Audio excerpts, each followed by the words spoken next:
Did you know that the Cincinnati Bengals just made history with record-breaking contracts for their star receivers? What does this mean for the future of the NFL and the balance of power among teams? The implications are staggering. Don't miss out on the details of this game-changing moment.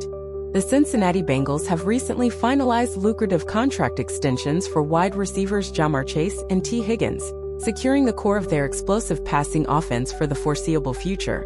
These moves underscore the ongoing tensions within the NFL between its elite players and the league's systemic structures that disproportionately benefit ownership over athletes.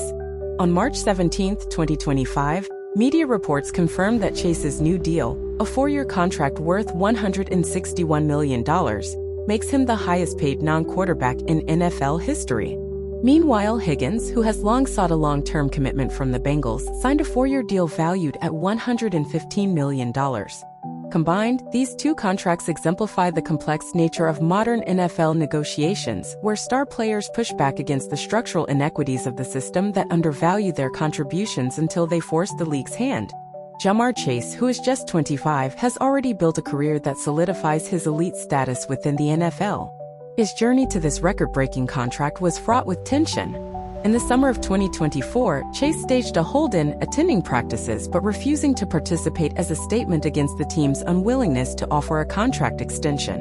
While the Bengals held firm, their reluctance resulted in a season that saw Chase deliver a historic performance, leading the league with 1,708 receiving yards, 127 receptions, and 17 touchdowns, marking the first Triple Crown for wide receivers since Cooper Kupp in 2021.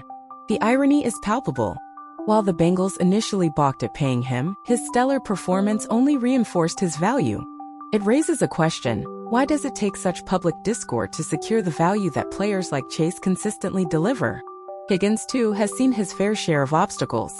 Despite his undeniable talent as one of the NFL's best number 2 wide receivers, Higgins spent the 2024 season playing under the franchise tag, a temporary arrangement that paid him $21.8 million but offered no long-term stability.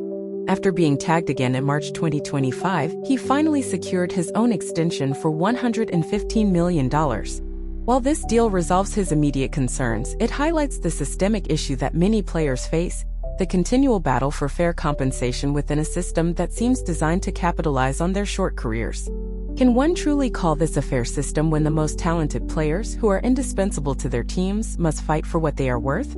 The contracts for both Chase and Higgins are emblematic of a larger trend within the NFL: the growing tension between the league's rich owners and the labor force that drives the game's popularity.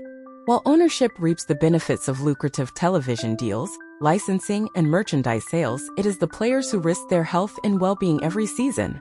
The NFL is a league built on the backs of athletes who often find themselves fighting tooth and nail for fair compensation. The system is rigged against them, favoring the wealthy and perpetuating an environment where only a select few ever see the financial rewards they truly deserve. Yet, these contracts also signal a potential shift in the league's culture. As players like Chase and Higgins break records, they challenge not only the norms of contract negotiation but also the broader ideological framework that underpins the NFL's economic structure. If elite players can continue to negotiate for and secure such substantial deals, might this be a harbinger for the league's future? Or will the systemic issues remain entrenched, with stars like Chase and Higgins becoming the exception rather than the rule?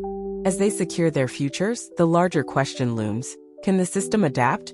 Or is it destined to continue exploiting those who are, ultimately, the game's lifeblood? The pursuit of justice within the NFL mirrors that of countless historical struggles for fair labor practices. Much like the labor movements of the early 20th century, the fight for player rights is a battle for recognition and compensation against systems built to marginalize and exploit.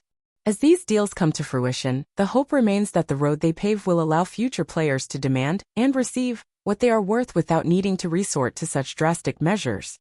It remains to be seen whether Chase and Higgins will be seen as pioneers or merely the most recent in a long line of athletes challenging the status quo.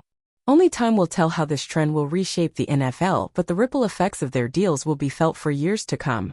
In my view, the staggering financial investments in athletes like Ja'Marr Chase and T. Higgins starkly illustrate the systemic injustices embedded in our society.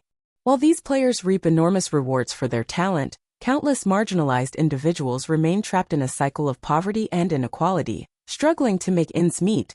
It is striking that a few individuals can command such wealth while others toil for scraps, highlighting a societal structure that prioritizes entertainment over essential human rights. As we celebrate these contracts, we must ask ourselves, what does it say about our values when we so readily reward the privileged few while neglecting the needs of the many?